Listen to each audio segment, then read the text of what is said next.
তিন কলেজের শিক্ষার্থীদের সংঘর্ষে রণক্ষেত্র যাত্রাবাড়ি, সড়কে যান চলাচল বন্ধ, আহত বেশ কয়েকজন। পরিস্থিতি নিয়ন্ত্রণের চেষ্টায় আইন শৃঙ্খলা বাহিনী। ঢাকায় অটোরিকশা চলবে, হাইকোর্টের আদেশের বিরুদ্ধে 1 মাসের স্থিতিবস্থা চেম্বার আদালতের। এবং একনেক সভায় 5টি প্রকল্পের অনুমোদন, ব্যয় হবে 5,915 কোটি টাকা।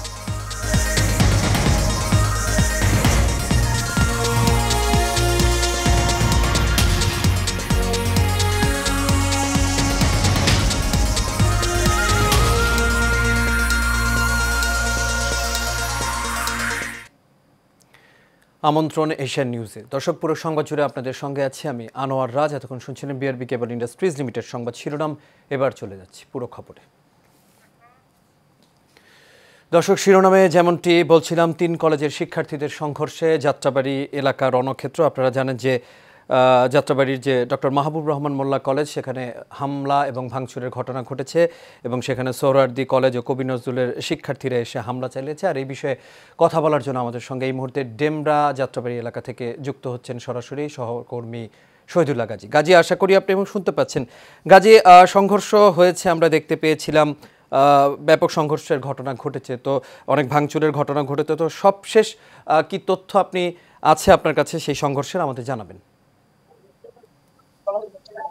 আনোয়ার রাজ, আপনাকে ধন্যবাদ। আপনি যেমনটি বলছিলেন, আমি আপনাদেরকে জানিয়ে রাখি, আপনি জানেন কিন্তু ডক্টর মাহবুবুর রহমান মোল্লা কলেজের শিক্ষার্থী ডেঙ্গু জ্বরে আক্রান্ত হলে তাকে চিকিৎসার জন্য ন্যাশনাল হাসপাতালে তারা ভর্তি করার কারণে কিন্তু সেই শাখাতে বিশ্বজিৎ সেখানে মৃত্যুবরণ করে। এবং সেই মৃত্যুবরণকে কেন্দ্র করে ডাক্তার মাহবুবুর রহমান মোল্লা কলেজের শিক্ষার্থীরা তাদেরকে ওখানে তারা যান হাসপাতালে এবং তাদেরকে তারা বলছেন, দাবি করছেন ভুল চিকিৎসার জন্য সে বিশ্বজিৎ মারা গিয়েছে। এরকম একটি তারা প্রতিবাদ করার কারণে যে ন্যাশনাল হাসপাতালের যে শিক্ষার্থীরা, ন্যাশনাল হাসপাতালের যে কর্মকর্তারা সে সময় তারা কিন্তু তাদেরকে নিবৃত্ত করার জন্য, ডিএমইউসির শিক্ষার্থীদেরকে নিবৃত্ত করার জন্য সেই সময় সেখান থেকে যে সোহরাওয়ার্দী কলেজের শিক্ষার্থীদেরকে তারা নিয়ে আসেন এবং উভয় কলেজের মধ্যে শিক্ষার্থীদের মধ্যে একটা ভাতৃত্বতা সৃষ্টি হয়। এখান থেকে এক পর্যায়ে তারা যেটা আমাদেরকে বলেছেন, ডক্টর মাহবুবুর রহমান মোল্লা কলেজের শিক্ষার্থীরা যেটা আমাদেরকে বলেছেন, তাদেরকে অপমান অবদস্থ করে তাদেরকে কিন্তু সেই দিন হাসপাতাল থেকে বের করে দেয়। পরবর্তীতে ডক্টর মাহবুবুর রহমান মোল্লা শিক্ষার্থীরা, এই কলেজের শিক্ষার্থীরা তাদের সাথে আলোচনা বসার জন্য এবং তাদের সাথে কথা বলার জন্য কিন্তু ওই হাসপাতালে তারা যান। পরবর্তীতে যখন তাদের মধ্যে তক্কাতক্কি শুরু হয়, এক পর্যায়ে তারা সেই কলেজকে আক্রমণ করে এবং আক্রমণ করার কারণে সেই কলেজ ভাঙচুর করে। সেই জেরে গতকাল কিন্তু ডাক্তার মাহবুবুর রহমান কলেজকে আক্রমণ করার জন্য শহীদ সোহরাওয়ার্দী কলেজের শিক্ষার্থীরা এবং কবি নজরুলের শিক্ষার্থীরা কিন্তু তারা একত্রিত হয়ে গতকাল সন্ধ্যা তারা আক্রমণ করতে আসে। পরবর্তীতে এই এলাকার স্থানীয় বাসিন্দা এবং এই কলেজের শিক্ষার্থীরা তাদেরকে কিন্তু প্রতিহত করেন। পরবর্তীতে পুলিশ এসে টিয়ার গ্যাসের মাধ্যমে তারা কিন্তু এখান থেকে চলে যায়। কিন্তু আজকে তারা আবার শক্তি সঞ্চয় করে নতুন করে সকাল 11টায় সেই কলেজের মধ্যে তারা আক্রমণ করতে আসে এবং একটি পর্যায়ে তারা আপনি জানেন, একটি বিষয় আপনাদেরকে জানিয়ে রাখি, আজকে কিন্তু এই ডক্টর মাহবুবুর রহমান মোল্লা কলেজটি কিন্তু বন্ধ ছিল। বন্ধ থাকার কারণে শিক্ষার্থী না থাকার কারণে তারা আচমকাই এই কলেজটাকে তারা হামলা করে। আমি আপনাদেরকে একটি বিষয় আমাদের তথ্য জানিয়ে রাখতে চাই। যখন তারা আসে আলোচনা করার জন্য তারা আসে এবং পুলিশ তাদের সাথে কথা বলে। একটি পর্যায়ে পুলিশ তাদেরকে ব্যারিকেড দিলে পরে ব্যারিকেড ভেঙে কিন্তু তারা উভয় কলেজের শিক্ষার্থীরা ডক্টর মাহবুবুর রহমান কলেজে প্রবেশ করে এবং সেই কলেজটিকে আপনি যদি দেখাই, এই কলেজটিকে ভেঙে তারা কিন্তু একেবারে তছনছ করে দেয়। এক পর্যায়ে তারা স্থানীয় যারা উৎসুক জনতা তারা কিন্তু এখানে এসেছিলেন এবং তাদের প্রতিও তারা আক্রমণ করে এবং তাদেরকে তারা ঢিল মারে এবং লাঠিসোঁটা দিয়ে তাদেরকে পিটাতে থাকে। এই পর্যায়ে তখন এই এলাকার মাউথওয়েল জনগণ অর্থাৎ স্থানীয় বাসিন্দারা কিন্তু পেরেছি। আপনি থাকুন আমাদের সঙ্গে, পরবর্তীতে সম্ভব হলে আবারও যোগাযোগ করার চেষ্টা করব। দর্শক, যাত্রাবাড়ি ডেমরা এলাকা থেকে আমাদের সঙ্গে যুক্ত হয়েছেন সহকর্মী শহীদুল্লাহ গাজী। চলে যাচ্ছি পরবর্তী খবরে। দর্শক, শিরোনামে যেমনটি বলছিলাম যে রাজধানীর যাত্রাবাড়িতে ডক্টর মাহবুবুর রহমান মোল্লা কলেজে হামলা ও ভাঙচুরের ঘটনা ঘটেছে। দুপুরে শহীদ সোহরাওয়ার্দী কলেজ ও কবি নজরুল কলেজের শতাধিক শিক্ষার্থী মোল্লা কলেজে হামলা চালায়। এই সময় কলেজের বিভিন্ন সামগ্রী ভাঙচুর করা হয়। হামলায় বেশ কয়েকজন শিক্ষার্থী আহত হয়েছেন। পরিস্থিতি নিয়ন্ত্রণের চেষ্টা করছে আইন শৃঙ্খলা বাহিনী। বিস্তারিত শাফিউদ্দিন আহমেদের রিপোর্ট। ভুল চিকিৎসায় সহপাঠীর মৃত্যুর অভিযোগে রোববার পুরান ঢাকার ন্যাশনাল মেডিকেল কলেজ ও শহীদ সোহরাওয়ার্দী কলেজে ভাঙচুর চালায় ডক্টর মাহবুবুর রহমান মোল্লা কলেজের শিক্ষার্থীরা। সেই ঘটনার পাল্টা জবাব দিতে কবি নজরুল সরকারি কলেজ, সোহরাওয়ার্দী কলেজ সহ বেশ কয়েকটি কলেজের শিক্ষার্থীরা আজ দুপুর 12টার দিকে হামলা চালায় ডেমরার ডক্টর মাহবুবুর রহমান মোল্লা কলেজে। এ সময় কলেজটির ভবনে ব্যাপক ভাঙচুর চালিয়েছে তারা। পরে স্থানীয় জনতা মাহবুবুর রহমান মোল্লা কলেজের শিক্ষার্থীদের পক্ষ নিয়ে পাল্টা ধাওয়া করে হামলাকারীদের। দুই পক্ষ দফায় দফায় সংঘর্ষে জড়িয়ে পড়ায় রণক্ষেত্রে পরিণত হয় ওই এলাকা। আহত হন বেশ কয়েকজন। ওদের কলেজের পোলাপাইন, আপনি সেনাবাহিনী ছিল, পুলিশ ছিল, ওদের জিজ্ঞাসা করেন। ওদের কলেজের পোলাপাইন আগে ঢাকা কলেজের এবং নটরডেম কলেজের দুজন শিক্ষার্থীকে আহত করে, যার পরিপ্রেক্ষিতে শিক্ষার্থী ক্ষিপ্ত হয়ে সেখানে যায়। এখনো দেখেন, আপনি লক্ষ্য করবেন, এখনো ওদের পোলাপাইন আমাদের কলেজের মধ্যে আগ্রাসন চালাচ্ছে। কি আমরা তো ওদের কলেজে সোহরাওয়ার্দীর ব্যাগে পাইছে এটা। এগুলো কি একজন এগুলো কি স্টুডেন্টের কাছে থাকে? এগুলো কি স্টুডেন্টের কাছে থাকে? আমাদের উপর হামলা, আমার প্রাণের যে মারছে।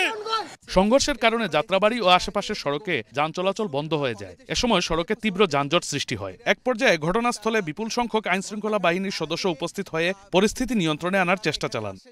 ডিএমআরসির হচ্ছে একটা স্টুডেন্ট, ও হচ্ছে অসুস্থ হওয়ার পরে ন্যাশনাল মেডিকেল কলেজে ভর্তি হয় এবং ওখানে ভর্তি হওয়ার পরে ভুল চিকিৎসার জন্য সম্ভবত ছেলেটা মারা যায়। এর আসলে সঠিক কোনো তদন্ত হয়নি এখন পর্যন্ত। এরই পরিপ্রেক্ষিতে ওরা ওখানে আন্দোলন করে, কবি সোহরাওয়ার্দী ওদের সাথে একমত পোষণ করে। এরপরে ওরা হচ্ছে নিজেদের মধ্যে একটু কথা কাটাকাটি হয়, মারামারি হয়। এর পরিপ্রেক্ষিতে ওরা গতকালকে আমাদের সোহরাওয়ার্দী কলেজে গিয়ে ওরা অ্যাটাক করে এবং কলেজটাকে পুরো হচ্ছে শ্মশান বানিয়ে দেয় এক কথায়। এবং এরই পরিপ্রেক্ষিতে আজকে স্টুডেন্ট এসেছে। তবে এখানে একটা কথা আছে, যদি আগামীকালকে প্রশাসন যদি হস্তক্ষেপ করতো এবং ডিএমআরসি প্রশাসন গিয়ে যদি হচ্ছে আমাদের সাথে যোগাযোগ করতো, এর জন্য যদি ক্ষমা প্রার্থনা করতো এবং এরা যদি মিটমাট করতো, তাহলে আজকে এই দিন দেখতে হতো না। এর আগে সকাল 9টা থেকে কবি নজরুল ও সোহরাওয়ার্দী কলেজের শিক্ষার্থীরা নিজ নিজ ক্যাম্পাসে জড়ো হতে থাকেন। পরে সকাল 10টার দিকে বাহাদুর শাহ পার্কের সামনে লাঠিসোঁটা নিয়ে জড়ো হন আশেপাশের কয়েকটি কলেজের শিক্ষার্থীরা। সেখান থেকে কয়েকশো বিক্ষুব্ধ শিক্ষার্থী মোল্লা কলেজের উদ্দেশ্যে লং মার্চের ডাক দিয়ে অগ্রসর হতেন। Asian television, Dhaka.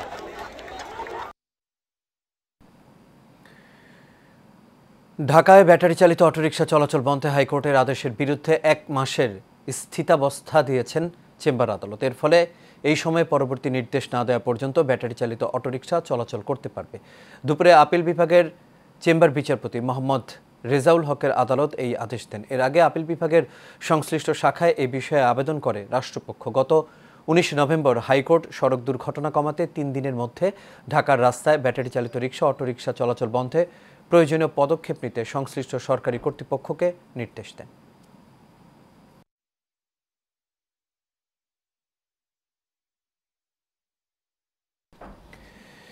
এদিকে ব্যাটারি চালিত রিকশা চলাচল বন্ধ করার ব্যাপারে উচ্চ আদালতের নির্দেশের প্রতিবাদে গত কয়েকদিনের মতো আজও সড়ক অবরোধ করে বিক্ষোভ করে রিকশা চালকরা। সকাল 10:30টার পর থেকে রাজধানীর আগারগাঁও এলাকায় সড়কে অবস্থান নিয়ে বিক্ষোভ করে তারা। পুলিশ জানায় আজও আগারগাঁও এলাকায় ব্যাটারি চালিত রিকশা চালকরা রাস্তা অবরোধ করে। এতে যান চলাচল ব্যাহত হয়, সৃষ্টি হয় যানজটের। এতে চরম ভোগান্তিতে পড়েন অফিসগামী থেকে শুরু করে বিভিন্ন শ্রেণী পেশার মানুষ।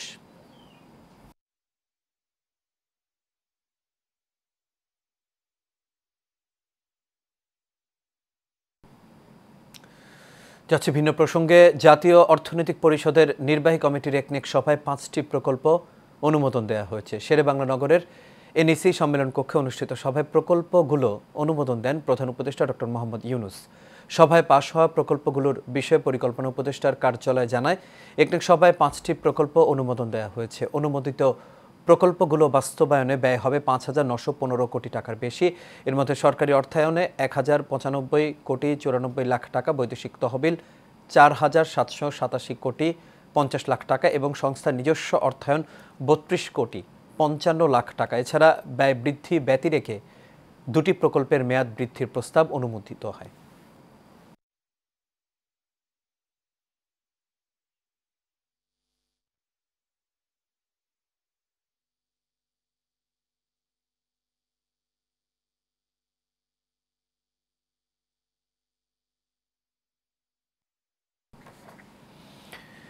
আন্তর্জাতিক অপরাধ ট্রাইব্যুনালের সংশোধিত আইনে বিচার করা যাবে 3 বাহিনীর সঙ্গে পুলিশ ও র্যাবের। একই সঙ্গে কেউ মানবতা বিরোধী অপরাধ করলে বিদেশিদেরও বিচার করতে পারবে ট্রাইব্যুনাল। আজ আন্তর্জাতিক অপরাধ ট্রাইব্যুনালের সামনে সাংবাদিকদের এসব কথা বলেন প্রসিকিউটর আইনজীবী গাজী মনোয়ারা হুসাইন তামিম। তবে ট্রাইব্যুনালে রাজনৈতিক দলের বিচারের বিধান রাখা হয়নি বলে জানান তিনি।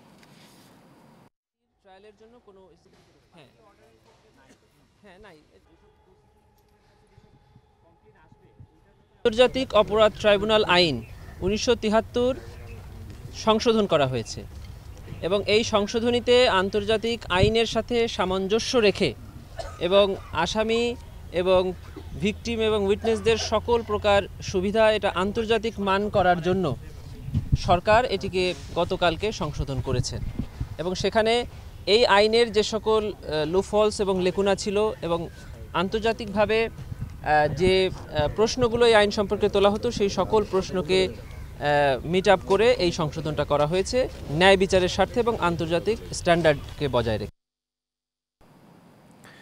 ছাগলকাণ্ডে জাতীয় রাজস্ব বোর্ডের সদস্য পদ ও ভ্যাট আপিলাত ট্রাইব্যুনালের প্রেসিডেন্টের পদ হারানো মতিউর রহমান বিদেশ যাওয়ার অনুমতি চেয়ে রিট উত্থাপিত হয়নি মর্মে খারিজ করে দিয়েছেন হাইকোর্ট।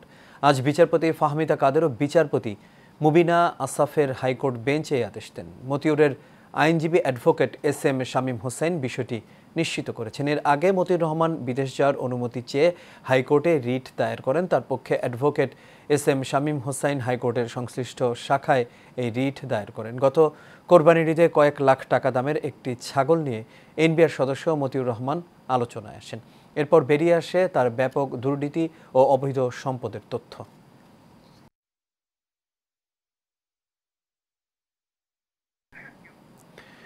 রাজধানীর উত্তরা পূর্ব থানায় গার্মেন্টস কর্মী ফজলুল করিম হত্যা মামলায় সাবেক আইজিপি চৌধুরী আবদুল্লাহ আল মামুনের 3 দিনের রিমান্ড মঞ্জুর করেছেন আদালত। এছাড়া বিভিন্ন মামলায় সাবেক মন্ত্রী আমির হোসেন আমু, সাবেক সেনা কর্মকর্তা জিয়াউল আহসান ও সাবেক সচিব জাহাঙ্গীর আলমকে গ্রেপ্তার দেখানো হয়েছে। সকালে আসামিদের চিফ মেট্রোপলিটন ম্যাজিস্ট্রেট কোর্টে তোলা হলে আদালতে শুনানি হয়।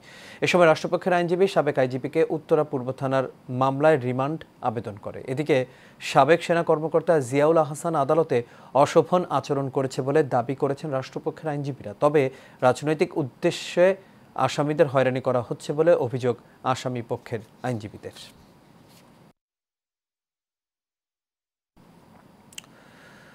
রাজধানীর তেজগাঁ শিল্পাঞ্চলের 7 রাস্তা এলাকায় ঢাকা পলিটেকনিক ইনস্টিটিউট ও বাংলাদেশ টেক্সটাইল বিশ্ববিদ্যালয়ের শিক্ষার্থীদের মধ্যে সংঘর্ষে অন্তত 28 জন আহত হয়েছেন। রোববার মধ্যরাতে আহত অবস্থায় তাদেরকে উদ্ধার করে ঢাকা মেডিকেল কলেজ হাসপাতালের জরুরি বিভাগে নিয়ে যাওয়া হয়। এই বিষয়টি নিশ্চিত করেন ডামেক হাসপাতালের পুলিশ ক্যাম্পের ইনচার্জ পরিদর্শক মোহাম্মদ ফারুক। বলেন, ঢাকা পলিটেকনিক ইনস্টিটিউট ও বুটেক্স শিক্ষার্থীদের মধ্যে সংঘর্ষের ঘটনায় 28 জন শিক্ষার্থীদের হাসপাতালের জরুরি বিভাগে আনা হয়েছে। জরুরি বিভাগের বিভিন্ন ওয়ার্ডে তাদের চিকিৎসা চলছে। প্রাথমিকভাবে কে কোন প্রতিষ্ঠানের শিক্ষার্থী সেই বিষয়ে এখনও জানা যায়নি।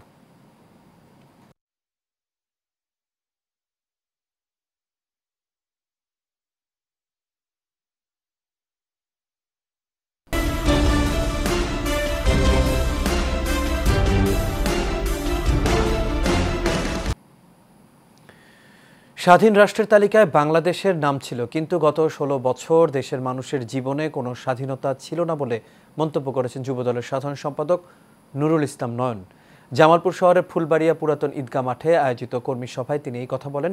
এ সময় কেন্দ্রীয় স্বেচ্ছাসেবক দলের সভাপতি SM জিলানির সভাপতিত্বে এতে উপস্থিত ছিলেন সিনিয়র সহসভাপতি ইয়াসিন আলী, কেন্দ্রীয় ছাত্র দলের সিনিয়র সহসভাপতি আবু আফসান মোহাম্মদ ইয়াহিয়া, জেলা যুবদলের আহ্বায়ক শফিকুল ইসলাম খান সজীব ও জেলা ছাত্র দলের ভারপ্রাপ্ত সভাপতি মোশাররফ সিদ্দিক সহ আরও অনেকে।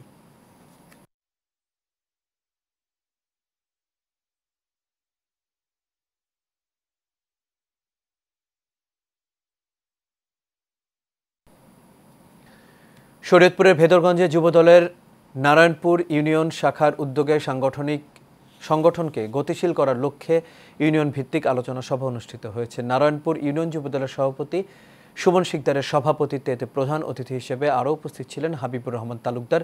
বিশেষ অতিথি হিসেবে উপস্থিত ছিলেন ভেদরগঞ্জ উপজেলা যুবদলের সাবেক সভাপতি আসলাম হোসেন মাঝি, উপজেলা যুবদলের সাধারণ সম্পাদক ফারুক তালুকদার, পৌর যুবদলের সভাপতি এসকান্দার সৈয়াল সহ আরও অনেকে।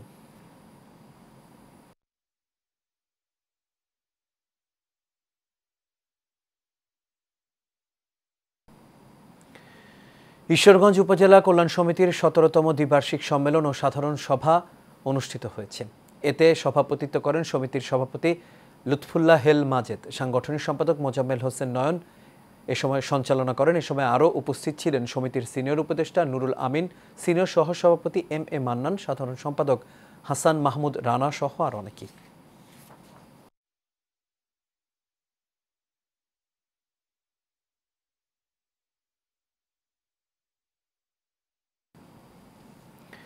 বৈষম্য বিরোধী ছাত্র আন্দোলনে আহত নিহতদের পরিবারের পাশে দাঁড়িয়েছে ঢাকা দক্ষিণ বিএনপি।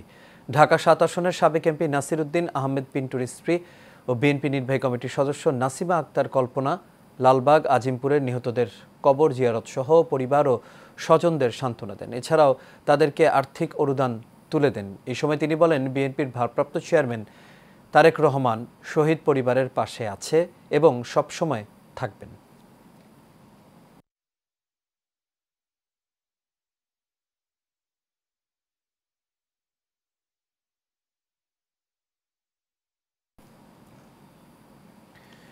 রাজধানীর মিরপুর পল্লবীর ডি ব্লক কালাপানি এলাকায় ভুয়া কাগজ দেখিয়ে জোরপূর্বক বাড়ি দখলের অভিযোগ উঠেছে সজীব সহ অজ্ঞাত কয়েকজনের বিরুদ্ধে। এই বিষয়ে পল্লবী থানায় একটি সাধারণ ডায়েরি করা হয়েছে। অভিযোগকারী মোহাম্মদ নুরুল ইসলাম ও তার পরিবার জানায়, দীর্ঘ 40 বছর ধরে বসবাস করা এই বাড়ির ওপরে একটি চক্রের নজর পড়েছে। সব কাগজ ঠিক থাকার পরও অভিযুক্তরা বাড়ি ছাড়ার জন্য বেশ কয়েকবার হুমকি দেয়। এই ঘটনায় পরিবার নিয়ে নিরাপত্তাহীনতায় রয়েছেন নুরুল ইসলাম।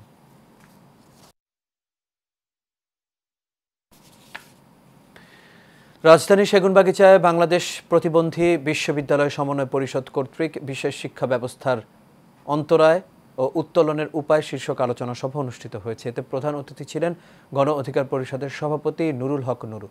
সভাপতিত্ব করেন ইউনিভার্সাল গ্রুপের ব্যবস্থাপনা পরিচালক ডক্টর সোহানী হোসেন।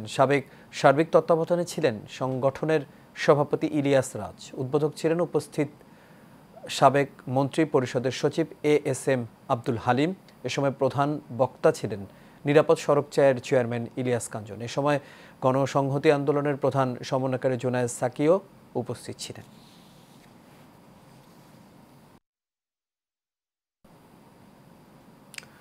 চাকরি জাতীয়করণের এক দফা দাবিতে ৩৭তম দিনের মতো তেজগাঁ রেজিস্ট্রি অফিস, জাতীয় প্রেস ক্লাব সহ দেশের বিভিন্ন জেলায় আমরণ অনশন কর্মসূচি পালন করছে বৈষম্য বিরোধী নকল নবিশ দাবি আদায় পরিষদ। সারা দেশ থেকে আগত হাজার হাজার নকল নবিশরা রাজধানীর বিভিন্ন পয়েন্টের এই কর্মসূচিতে অংশ নেন। অনশনে অনেকজন নারী পুরুষ অসুস্থ হয়ে ঢাকা মেডিকেল কলেজ হাসপাতালে ভর্তি রয়েছে। এছাড়া আন্দোলনকারীরা বলেন, জীবন দিয়ে হলেও এক দফা বাস্তবায়ন করাই তাদের লক্ষ্য এবং তারা তখনই কর্মস্থলে ফিরে যাবে। নকল নবিশদের এই কর্মসূচি সমন্বয় করেন মোহাম্মদ রফিকুল ইসলাম, আল আমিন সরকার, জাহাঙ্গীর আলম, এনামুল হাসান, মাসুদ রানা সহ জেলা উপজেলার নকল নবিশরা।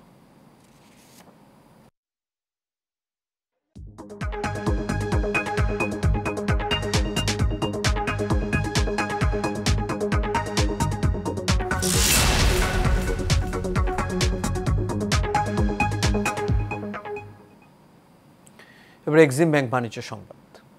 বিশ্ব টেলিভিশন দিবস উপলক্ষে নিজেদের ব্র্যান্ডের গুগল টিভি উন্মোচন করেছেন জাপানের সনির প্রাতিষ্ঠানিক পরিবেশক স্মার্ট টেকনোলজিস লিমিটেড। দিবসটি উপলক্ষে রাজধানীর শ্যামলীতে সনি স্মার্টের নিজস্ব বিক্রয় কেন্দ্রে স্যাফরন কেক কেটে নতুন এই গুগল টিভি উন্মোচন করে প্রতিষ্ঠানটির পরিচালক মোহাম্মদ তানভীর হোসেন।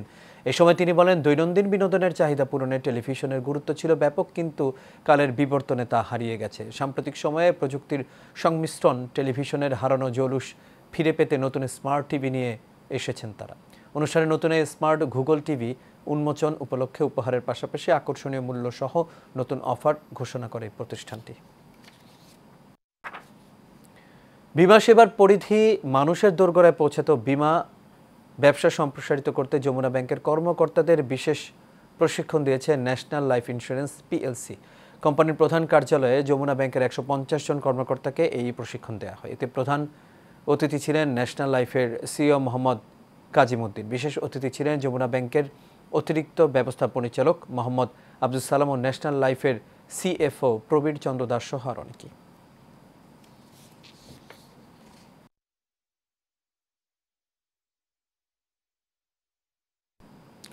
আর এর সাথে শেষ করবে এশিয়ান নিউজ। তবে যাবার আগে বিআরবি কেবল ইন্ডাস্ট্রিজ লিমিটেড সংবাদ শিরোনামগুলো দেখে নেব দর্শক আরও একবার।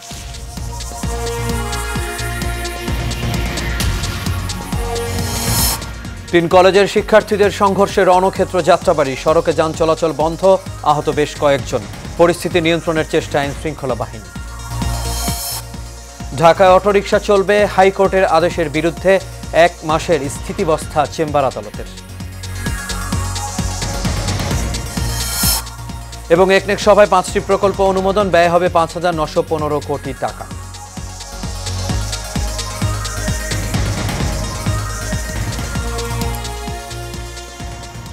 দর্শক, এই ছিল আমাদের এখনকার আয়োজনে। আমাদের পরবর্তী সংবাদ দেখার আমন্ত্রণ রইল। এতক্ষণ সাথে থাকার জন্য সবাইকে ধন্যবাদ।